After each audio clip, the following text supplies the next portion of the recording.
Nagtapos na ang buong preparasyon ng Hunters Association ng grupo ni na Beyond kasama si Jing, pati na ang lahat ng prinsipe ng Kakin Empire para sa gagawing paglalayag sa Dark Continent. At ngayon natapos na ang buong preparasyon, ay makakapag-focus na tayo sa isa sa pinaka-inaabangang labanan sa serye. Ito ay ang Chrollo vs Hisoka. Dahil ngayon na i-review na natin ang Chapter 351 o ang Episode 12 ng ating Dark Continent Hunter x Hunter series, ay sa wakas masasaksihan na natin ang isang pautakan at patindihan mga kaibigan ng techniques nitong deathmatch na gagawin sa Heaven's Arena. This is Mr. Miken at huwag na natin patagalin pa. Let's go!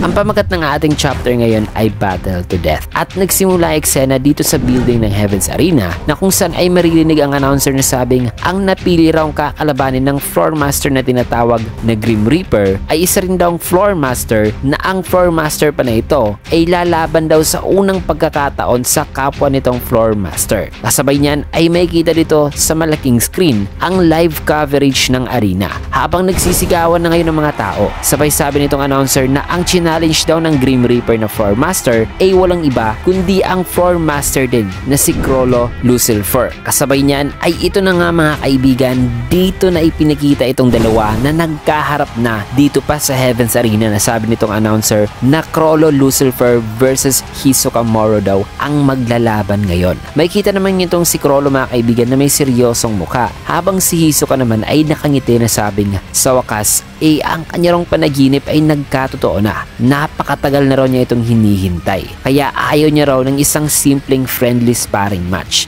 In which isagot naman ni Chrollo na wikang, tama ka. Nakakapagod at nakakainis na rin na laging hinahabol. Kung kaya't ang laban daw na ito ay isa daw labanan hanggang kamatayan. Sabay may kitang nakangiti na si Chrollo na nang masabihan ni Chrollo ay dito naman natuwa ng husto itong si Hisoka na sabing ayos raw. Kaya dito na na-hype ng gusto ang mga tao mga kaibigan na sabi pa rito ng announcer na grabe ang floor master daw na si Chrollo ay nag-propose daw ng isang deathmatch na sinang-ayunan naman daw ng floor master na si Hisoka. So isa lang daw ang matitirang survivor sa laban na to at mananalo lang daw ang isa kung patay na ang katunggali nito. Matapos niyan ay dito na nagbigay ng instructions ang referee na wikang hinihintulutan daw sa labanan na to ang paggamit ng armas. At sa ngalan daw ng pride and honor ay bago pa makapagtapos ng salita ang referee ay dito na makikita ang paghahanda ng dalawa na ngayon nakafocus na. Kaya dito na sumigaw ang referee na wikang simulan na raw ang laban. In which ay dito na inilabas ni Chrollo ang kanyang libro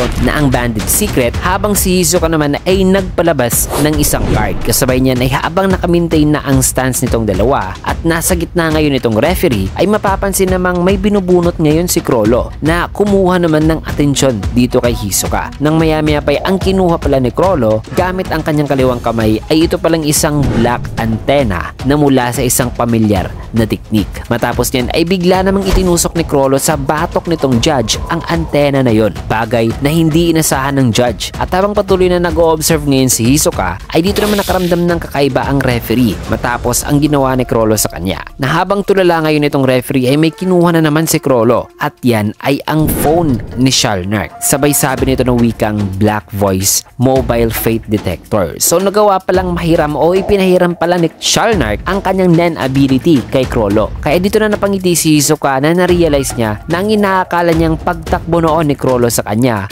isa lang daw palang strategy nito para makuha raw nito ang mga barahang itatapat ngayon sa kanya. Matapos niyan ay habang nakatingin ngayon si Chrollo kay Hisoka ay dito na nito pinindot-pindot ang mobile phone mga kaibigan para bigyan ng command ang referee. Subalit may isa pang bagay ang nagpaagaw ng pansin dito kay Hisoka mga kaibigan sapagat may isa pa palang antena na hawak-hawak ngayon itong si Chrollo na anytime ay pwede niyang itusok sa kahit ni sino. Matapos niyan ay dito na pinaatake ni Chrollo ang referee. Kaya dito na napasigaw ang announcer na magkasabay daw ngayong umaatake ang referee pati si Chrollo dito kay Hisoka. Na habang papatake itong referee kay Hisoka ay sa isipan naman ito ay wika man itong si Hisoka na plano raw ngayon ni Chrollo na limitahan ang kanyang galaw gamit itong referee para matusok daw nito sa kanya ang antena o ang ekstrang antena na hawak-hawak nito. Kung kaya dito naman sinipan ni Hisoka ang referee subalit mabilis namang sumugod o umatake ngayon itong si Chrollo na ngayon itutusok na ang antena sa binti ni Hisoka. Bagay na napansin naman ni Hisoka Hisoka kaya ang nakaangat nitong binte ay agaran nitong ibinaba. Only to know mga kaibigan na isang sipa lang pala ang ginawa ngayon ni Chrollo na bahagyang tumama at nagpa-atras tuloy kay Hisoka. Isang atake na nagpainis naman kay Hisoka kasi feint lang daw pala ang ginawa nito kanina. Kaya naman nang di pa nakatayo ng maayos si Hisoka ay dito naman mabilis ang pumilo si Chrollo na ikinabigla ni Hisoka na matapos niyan ay pinagtatadyak na ni Chrollo si Hisoka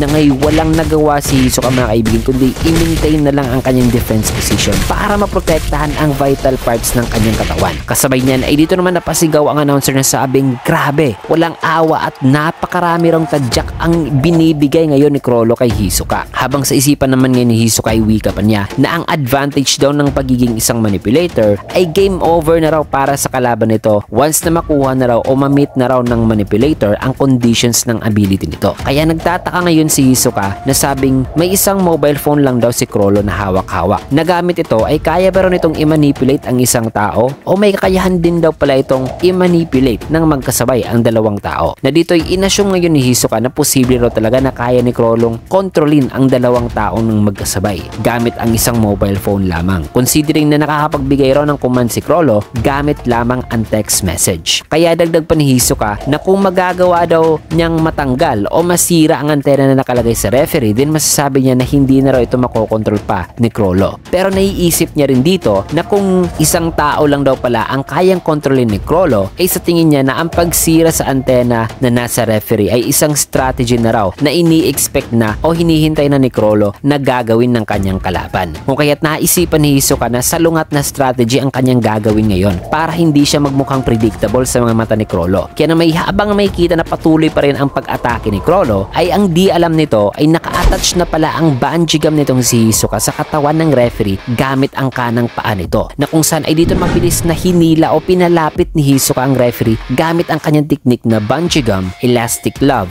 max speed contract, in which ay nang mabilis na itong papapunta sa likod ni Chrollo ay agad naman itong napansin ni Chrollo kaya ay magkasabay sila ritong kumilos ni Hisoka na ngayon nagawang makawala ni Hisoka sa posisyon nito kanina mga kaibigan. Pero naiwasan din naman ni Chrollo ang atake ni Hisoka. Matapos niyan ay ang tumilapon na referee ay mabilis namang nakatayo at papasugod na ngayon kay Hisoka. Kaya sa isipan ngayon ni Hisoka ay wika niya na pinaplano raw ngayon ni Chrollo na gawing shield ang referee habang naghihintay ng moment na matusok ang antena sa kanya. Dalag pa ni Hisoka na ang abilidad daw na kayang mag-control ng isa o higit pang tao ay isa raw napakalakas at napakagandang combat strategy. Kaya masabi niya na ang rason daw sa kung bakit ginagawa raw ngayon ni Chrollo ang ganitong strategy ay para mapilitan daw siyang maging mapagmatsyag ngayon sa kanyang mga antena para mawala raw ang determination ngayon ni Hisoka sa laban mga kaibigan kasi lagi na lang itong nakafocus sa antena na basically ang gusto raw ni Chrollo ditong ipaalam kay Hisoka ay balak daw nitong pahabain o patagalin pa ang kanilang laban, bagay na nagpa-excite naman ng gusto dito kay Hisoka. Kasabay niyan ay naghanda na ng isang baraha si Hisoka na habang papaatake na sa kanya itong referee ay maya-maya pa'y ang na-excite na ngayon si Hisoka ay mabilis na nilaslas ang leeg ng referee. Sabay sabi nito sa kanyang isipan na pinapasarap daw ngayon ni Chrollo ang kanyang nararamdaman. Pero matapos ang ginawang atake ito ni Hisoka ay bigla namang may nangyaring maliit na blast o pagsabog dito sa katawan ng referee dahilan na tumalsik ang dugo nito mga kaibigan, na bago pa matalsikan ng mata ni Hisoka ay sa isipan naman ni Hisoka ay nagtataka siya sa biglaang pagsabog ng katawan nito mga kaibigan. Kaya para maiwasan ang dugo na tumalsik ngayon sa kanyang mga mata ay dito na mabilis na kumilos si Hisoka at ginamit ang kanyang bungee gum upang makalayo sa harapan nitong referee, na ngayon may kitang nagsipagtalsikan na ang mga dugo nito mula sa atake ni Hisoka asa nangyaring bigla ang pagsabog sa parte ng kanyang katawan kanina, in which ay may kita naman na ang isang kamay pala nitong referee ngayon na nasa kanyang likod ay nasunog o na-damage rin pala sapagkat may ginawa rito si Chrollo sa likod nitong referee mga kaibigan, na ngayon kapansin-pansin na may mga marka na nag-appear sa dalawang kamay ni Chrollo, na sa kanyang kanang kamay o right hand ay may marka ng isang moon na ang gitna naman nito ay may minus sign, habang sa kaliwang kamay naman o left hand ay may marka naman ng sun at ang plus sign naman ay nasa gitna nito. Matapos niyan ay may kita na bumagsak na ang referee habang si Hisoka ay naka-attach naman ngayon sa ceiling at nagtataka na ang libro raw ngayon ni Chrollo ay nawala na o hindi na raw hawak-hawak nito. Dito naman sa mga audience ay nagtataka sila kung patay na ba raw ang referee. Kaya't dito na nagpaliwanag si Chrollo sa kanyang Nen ability na ginamit ngayon na ito raw ay ang tinatawag na Sun and Moon Paired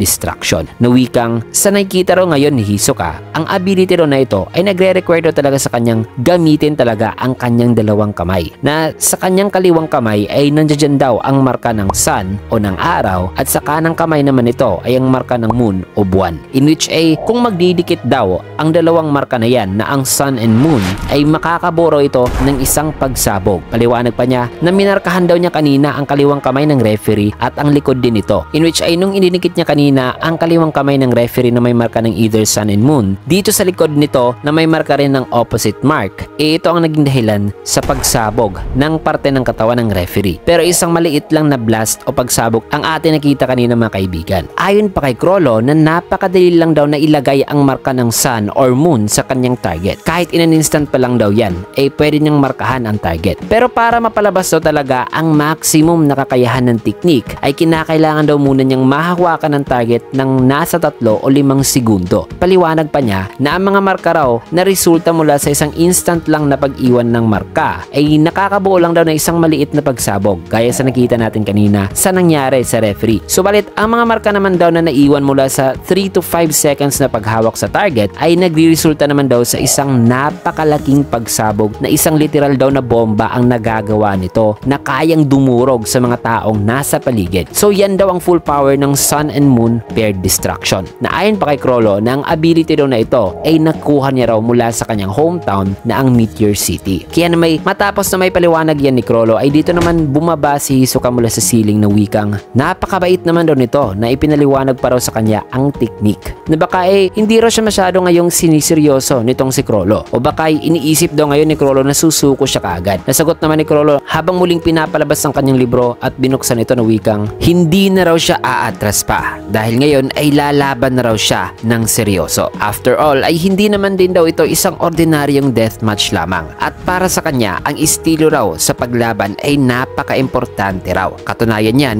masasabi raw niyang mas importante raw ang iyong estilo sa kung paano ka lumalaban kaysa raw sa pagkapanalo o pagkatalo. In which ay sagot naman ni Hisoka na wikang, ha? Ano bang gusto mong ipahiwatig dito? Na hindi ba raw talaga tinatangka ngayon ni Crollo na manalo? Na kung ganun ay nakakawalang gana naman daw. Tugon naman ni Crollo na wikang, syempre, intention ko talagang manalo. Ikaw, sabay may kitang may kinuha itong isang bagay mula sa kanyang libro at ang bagay na yan ay isa palang bookmark ng kanyang libro na tinawag niyang double face bookmark. Sabay sabi nitong si Crollo na wikang, ngayon na nakita mo na ang mga kamay ko, ay maging maingat ka na sa pagkonsidera sa mga bagay-bagay bago ka aatake. Kasi dagdag pa ni Crollo na ang nakikita raw ngayon ni Hisoka na bookmark ay naghihintulot daw sa kanyang magamit ang isang ability na nasa libro kahit nakasarado ang kanyang libro mga kaibigan. Kasi ang kailangan niya lang daw gawin dito ay ang ilagay ang bookmark sa pahina ng ability na kanyang gagamitin. At once na nailagay na niya ang bookmark sa page na yan, ay kahit na isarado pa niya ang kanyang libro, ay maaari na niyang magamit ang ability na yan. Basta't nakalagay lang ang bookmark. At yun ang ginawa ni Crollo kanina mga kaibigan sa sun and moon na technique na binookmark pala niya ito. Kaya may kita natin na naka-activate pa rin ang ability mga kaibigan kahit hindi na hawak-hawak ni Crollo ang libro. Bukod pa riyan ang bookmark ay naghihintulot rin daw sa kanya na makagamit pa ng isa pang ability. Kasi habang naka-bookmark ang isang ability mga kaibigan, pwede pa pala niyang buksan muli ang kanyang libro at buklatin ang iba pang pahina para gamitin ang iba pang ability. So nakakagamit siya ng dalawang ability mga kaibigan. Una, ang naka-bookmark na ability. Pangalawa ay ang ability sa ibang page mga kaibigan. So grabe ang tindi ng use nitong bookmark. Kung kaya't napangiti rito si Hisoka na sa kanyang isipan ay wika pa niya na sige, gawin mo ang lahat para gumanda pa ang laban na ito. Sapagkat ang laban ay isa rong sayaw na kailangan daw nalang sumabay sa ritmo ng tugtog. Kaya't dito naman niya sinabihan si Crollo na sabing may issue raw sa sinabi ni Crollo kanina. Kasi para sa kanya ay 3 raw pala ang ability ni Crollo. Na una, ang bookmark na ability. Pangalawa ay ang ability sa isang pahina na naka-bookmark. At pangatlo ay ang ability naman sa isa pang pahina ng libro na nakabukas. In which ay sagot naman ni Crollo na kung ganun daw ang interpretasyon ni Hisoka, then 4 daw ang kanyang ability, hindi 3.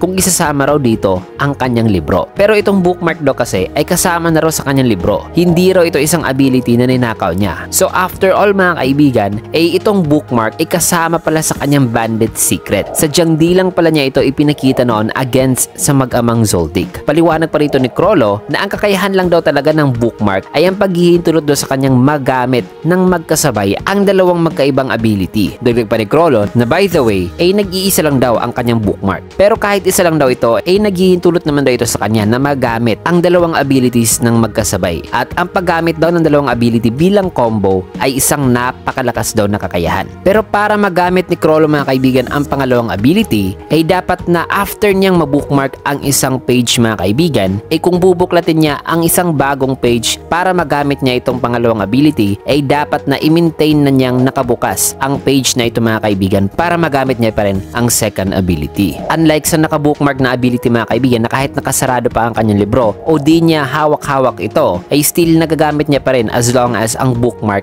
ay nakalagay pa rin sa page na yon mga kaibigan. Dagdag pang paliwanag ni Chrollo na ang tunay daw talagang goal nitong bookmark ay ang pagbigay sa kanya ng kakayahang magamit ang abilidad na nasa libro nang di na kailangan pa niyang dalhin at buksan ang libro palagi. Kasi para magamit niya raw ang kanyang skill hunter ability, which is ang kakayahang gumamit ng ninakaw na ability na nasa page ng libro, kinakailangan niya pa raw kasi nahawakan ang libro gamit ang kanyang kanang kamay at panatiliing nakabukas ang page ng ability na kanyang gagamitin. Pero kwento pa ni Chrollo na nung nagkataon daw kasi na nakakuha siya ng isang ability na nagre-require sa kanyang gamitin ang kanyang dalawang kamay, which is itong Sun and Moon Nen technique mga kaibigan, ay doon daw talaga siya nagsimulang gumawa ng adjustments para magamit ang ganitong klase ng ability. Hence ay ito rong dahilan kung bakit niya binuo o ginawa ang bookmark. Pero ang kanyang pag-create nitong bookmark ay nagresulta naman daw sa kanyang magkaroon ng nakakainis at dagdag pang kondisyon para magamit ang kanyang kapangyarihan. Mga kondisyon na di niya ipinaliwanag dito mga kaibigan. However, ayon naman sa kanya na ganun pa man, ang bookmark ay naging tulot naman daw sa kanya na lumaban gamit ang kanyang dalawang kamay. In which itong bookmark mga kaibigan ay nagpapa-increase daw talaga sa kanyang combat ability. At the same time, ay malaya niya na rin daw nagagamit ang ability na nasa libro nang di na niya kinakailangan pang panatiliing nakabukas at hawak-hawak ang libro mga kaibigan. Matapos niyan ay may kita naman na may isang pahina na nilagyan ni Chrollo ng bookmark. Na matapos niyan ay isinarado na niya ang libro at inilagay sa kanyang bulsa sabay sabing, di ba napakaganda raw ng kanyang bookmark kasi malaya niya na raw magagamit ngayon ang kanyang dalawang kamay. At base raw dito sa kanyang mga ipinaliwanag kay Hisoka ay may 3 pa raw siyang abilities na ipapakita sa kanya. Sabay may kita mga kaibigan na naghanda na naman si Chrollo at sa same time ay nandiyan pa rin ang marka ng Sun and Moon. So we can assume na ang pahinang binookmark ni Chrollo kanina ay ang page ng Sun and Moon ability. Matapos niyan ay sa isipan naman ngayon ni Hisoka ay napag-agree naman talaga siya sa sinabi ni Chrollo na napakaganda raw talaga ng advantage na ibinibigay ngayon ng bookmark. Maya-maya pa ay matapos masabi ni Chrollo na may 3 pa raw siyang ability na ipapakita after nito, ay dito na tinapos ni Chrollo ang kanyang salita na sabing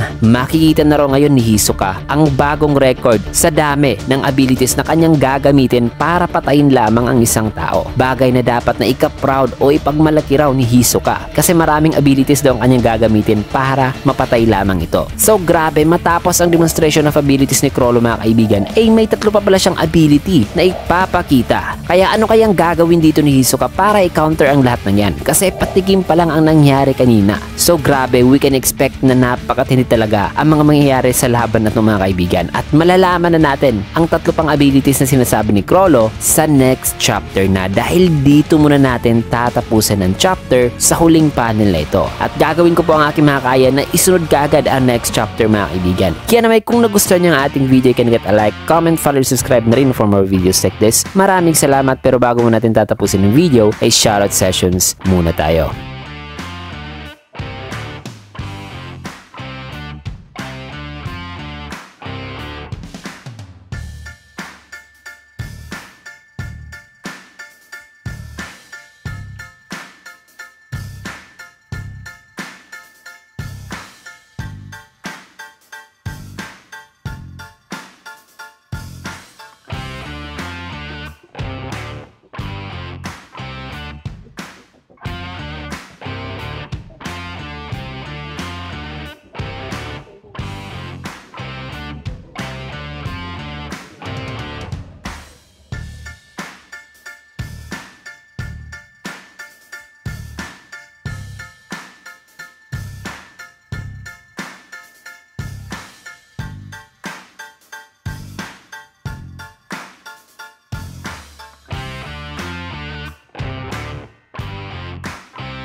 Ayan, maraming salamat and see you guys again on my next video.